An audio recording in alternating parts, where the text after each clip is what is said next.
Especially a God who has, in my view, not necessarily made it so easy to believe in him. Like, I'm sure somebody like you would say, God doesn't announce himself to the world so clearly because he wants it to be a little bit of a challenge for you to believe in him. Like, he wants you to have to really have faith in order to believe in him, which to me is a little confusing because I feel like when you're reading the Bible, there's so many overt acts that it seems like God was just kind of presenting himself to people all the time. And then when I look at my life, I guess I've had like a handful of experiences that maybe felt like, wow, like what just happened was so statistically unlikely to have played out the way that it did.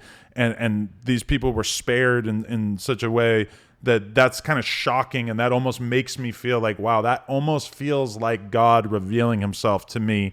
But then I've also had other situations, like a lot of them, where, I've seen, shootings where people like died right in front of me where I was like, oh, like if that guy had showed up to this party 5 minutes later, he wouldn't have seen those people and he wouldn't have got killed. And that just happened, just pure probability. Yeah. And, I feel like for me, it just seems like if it really was so important that we all believe in God, that he would probably make it a little bit more obvious to us. Yeah. Yeah. I mean, I think I totally understand how you feel that. I could say, well, I think he has made it obvious. We go back and forth on that.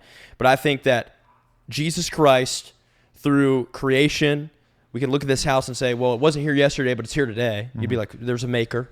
We can look at things, intricacy, order, detail, the fact that flowers have photosynthesis and that the universe just doesn't, the only thing that comes from nothing is nothing. Like something has to come from something.